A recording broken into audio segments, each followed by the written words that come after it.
nothing. Maybe we should slow things down? Then you shut the singing telegram girls before they could finish their cram rolls. Wonder what kind of girl they have on you. Bet they're all patients of yours or something, right? I've never seen those girls the day before, Mom. This is ridiculous. I didn't do it. Oh, I know. It was Mrs. White in the ballroom with the rope. I'd rather die. I noticed the way you cringed when you came in inside of bed tonight. And you mentioned your third husband was an electrician. Stands to reason you know your way around an electrical panel, so it was you who switched off the lights and strangled Yvette with the rope. No. I mean, yes, I'll admit it. I recognized Yvette. She had a torrid affair with my late husband. I hated her. I hated her so much. It made me so. Mrs. White? But I didn't kill her.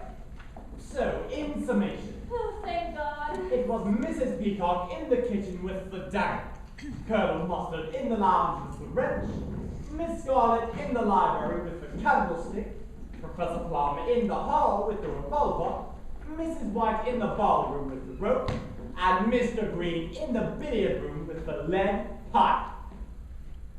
Hey, oh wait a second. There's still just one thing I don't understand. One thing? Well, now there's two. Freeze. Nobody move. How did you? Wadsworth. You can call me Wadsworth if you want to. Well, that is your name, isn't it? You all thought it was Mr. Buddy who was killed here tonight, but that's impossible. But he bled all over me. But it wasn't Buddy who was bleeding. But if Body wasn't Body, then who was he? He was Wadsworth, my butler. You're Mr. Body. Oh! I want to thank you all for killing off my network of spies and informers, which you all did splendidly, by the way. And as added bonus of our evening together, I have each of you on the hook for murder. Murder?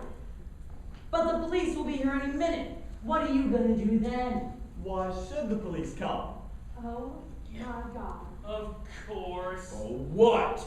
Nobody's called them. They were never on their way. Oh! Oh! So, here's what we're gonna do, kids. We're going to stack the bodies in the cellar. We're going to lock the cellar door. Then we're gonna leave quietly, one at a time, and pretend that none of this ever happened. But I can't just forget all this. Oh, I almost forgot the best part.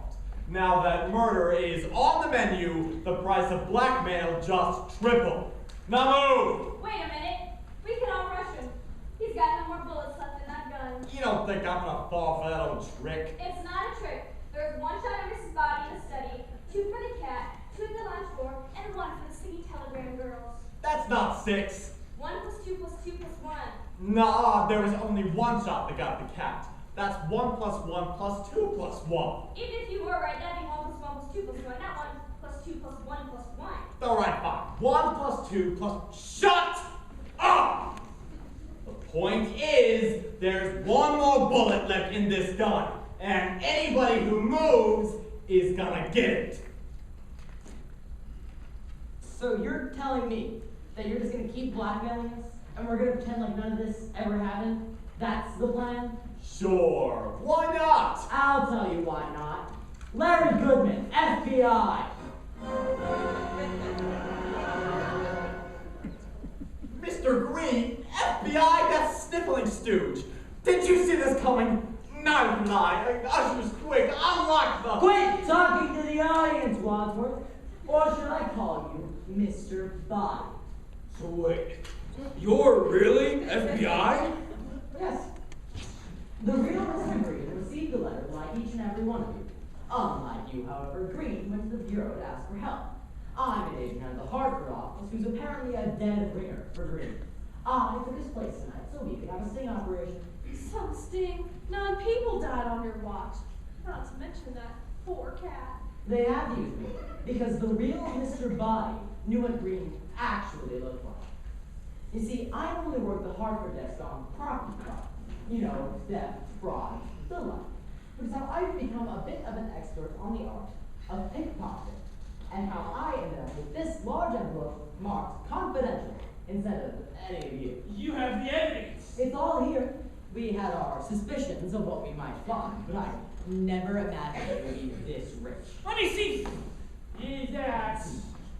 Let's take a look, shall we? First, we have Miss Scarlett's accounting book, with a list of client names and dates of service, proving she's one of DC's highest grossing madams, and giving plenty of reason as to why she killed the cop who's listed right here on her payroll. Give me that!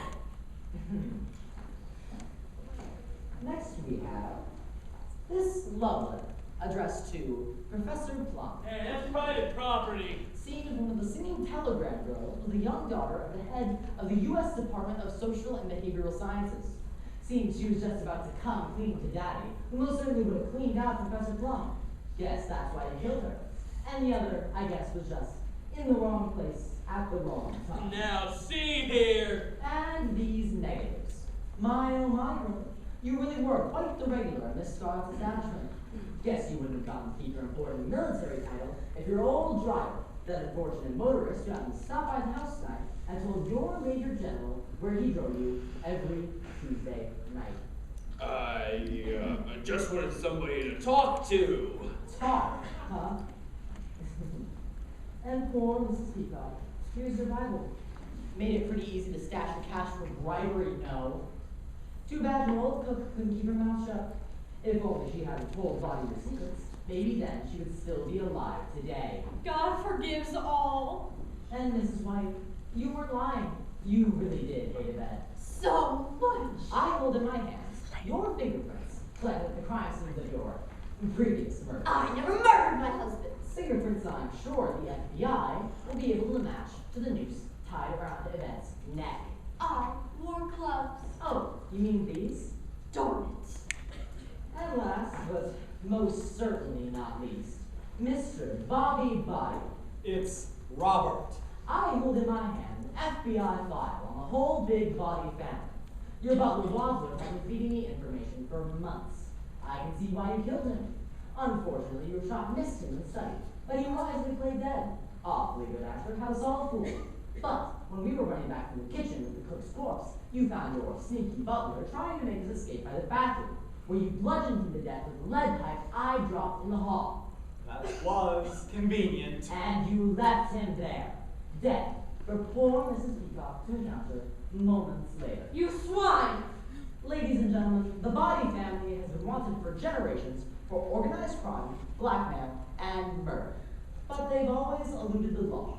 Until now. Tonight, the Body family business has reached a dead end. You leave my family out of this. Oh, I'm melting. I'm slain. I'm dust. I'm worm food. Not quite. Almost. Probably about 32 more seconds. Yes. Here we go. Now. He's dead. Not yet. Now.